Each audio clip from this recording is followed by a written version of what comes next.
welcome to Hope Worth Repeating, a weekly podcast segment of Behind the Mic podcasts with Mike Stone. My name is Amanda Valantine, not like the upcoming holiday, but with an A in the middle, and I am honored to hold this safe and sacred space with you every Thursday to share from a diverse group of authors and their works quotes that I pray will bring you hope. Each week, I will provide you the link to the featured work and creator so you have the opportunity to dive deeper into hope worth repeating. If you have experienced tragic loss in your life and feel you can't breathe sometimes because of the pain, you're in the right place. If you're grieving because of something someone did to you, you're in the right place. If you feel stuck in a dark place, wondering if you'll ever see the sun again, I welcome you to this place of grace. Take a nice deep breath, roll your shoulders back a few times as I share hope worth repeating from my featured author, Jerry Sittser, and his painful yet hope-filled book, A Grace Disguised, Revised and Expanded, How the Soul Grows Through Loss. I actually read Jerry's book years ago after an extremely painful loss in my family. This edition of his book celebrates the 25th anniversary of his original manuscript, which he penned just a few years after his own tragic loss. This new edition adds a couple of chapters of how Jerry and his surviving children are doing now and how they have grown through their loss. It's like you get to see what happens after the end of the movie, like we all do. What happens now? They've told us all this. Jerry has explained these things to us, but what's happening in his life now as a result? I love that he's added this because it will give you even more hope of what life can be even after suffering tragic loss. Jerry's book does not sugarcoat pain or give false promise that our pain from loss will ever completely go away. This is not a book of platitudes and cliches and positive thinking.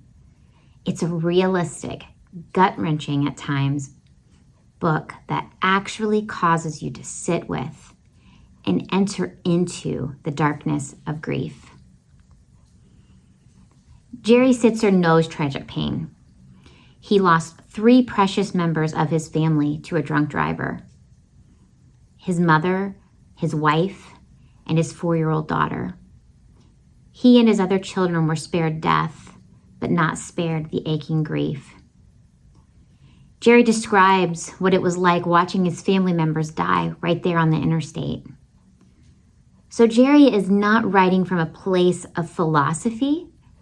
He is writing from his own painful, life-altering experience with grief. Here's what Jerry has to say about loss. If normal, natural, reversible loss is like a broken limb, then catastrophic loss is like an amputation. The results are permanent, the impact incalculable, the consequences cumulative. He also states that no 2 losses are ever the same. Each loss stands on its own and inflicts a unique kind of pain. What makes each loss so catastrophic is its devastating, cumulative, and irreversible nature. Everyone experiences loss at some point. But Jerry specifically hones in on those losses that cannot be reversed, like an amputation. Losses such as losing a child through miscarriage or death, becoming divorced, losing a friend, losing a parent, losing mobility or motor function or memory due to a disease. These things are irreversible, painful, deep soul hurts. One mistake we can make while dealing with loss is comparing our losses with others. This is what Jerry has to say about that. Quote, the right question to ask is not whose is worse. It is rather what meaning can be gained from suffering and how can we grow through suffering? See, this starts the beginning of hope in the book.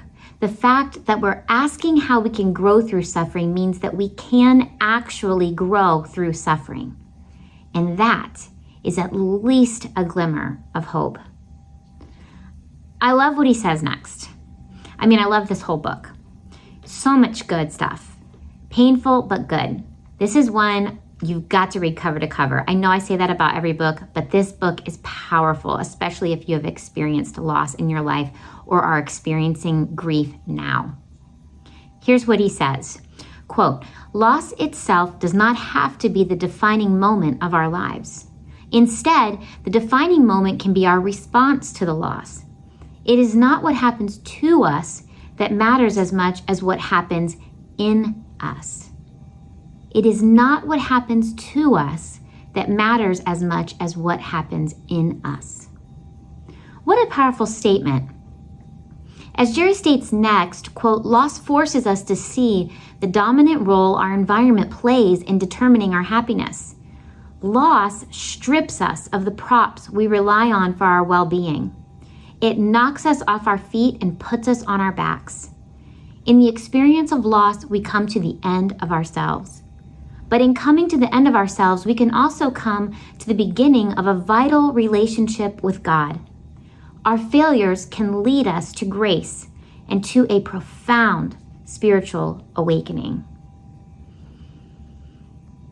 Sometimes when those props that we rely on for our well-being are taken away from us, well, not sometimes, all the time, whatever we were leaning on, when it's gone, we fall. And sometimes we fall hard and don't feel like we may ever get up again.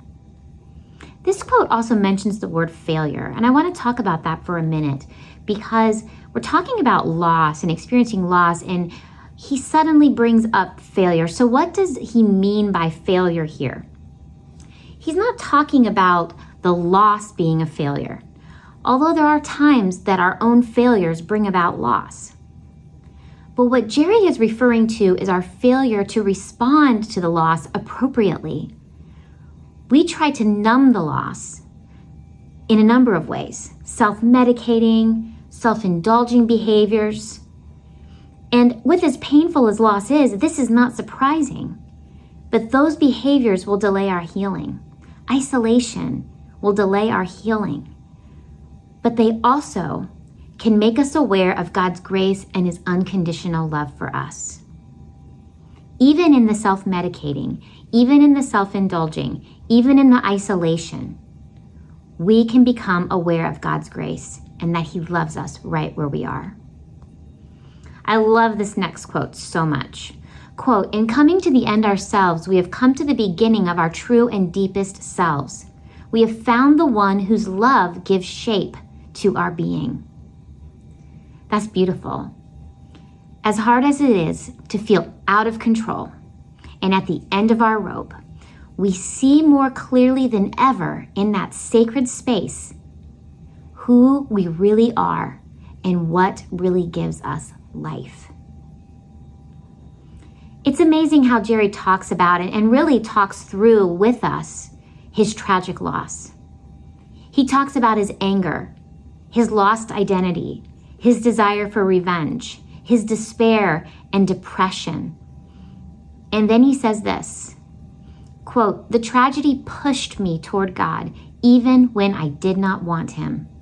And in God, I found grace even when I wasn't looking for it.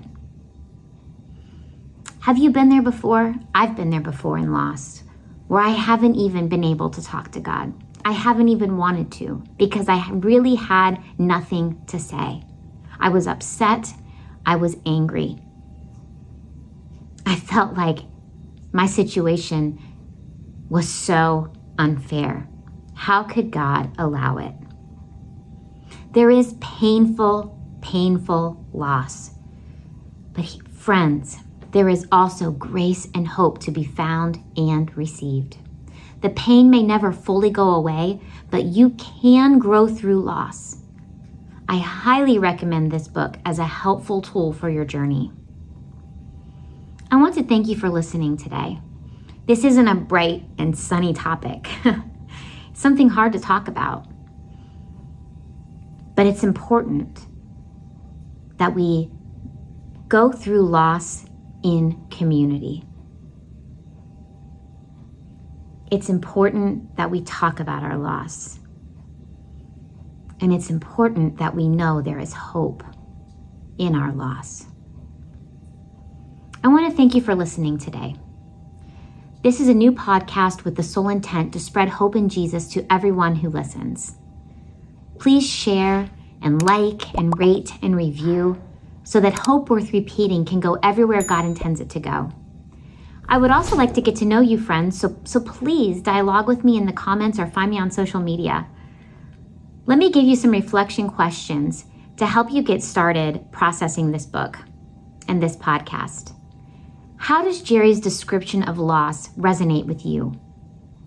What is a loss you have experienced that has you feeling stuck in hopelessness and pain? Are you at the end of yourself wondering where God is? Friend, He is with you. He promised He would never leave you and that He is close to the brokenhearted. Instead of trying so hard, let yourself just be. He will meet you where you are, and that is hope worth repeating. A special thanks to Mike Stone of Behind the Mic Podcasts for the opportunity and for spreading hope through his weekly Sunday awesome podcast, which is gearing up for season 6 in February. I hope that you will listen. It's going to be great. I'll be back next week with a new author and book to share. Today's book and author are linked in the show notes, as well as how you can follow me on social media. I'll end today with a prayer. May the Lord bless you and keep you. May the Lord make His face shine upon you and give you hope. Bye for now, friends. I look forward to your comments, and we'll hold this space for you next week for some more hope worth repeating.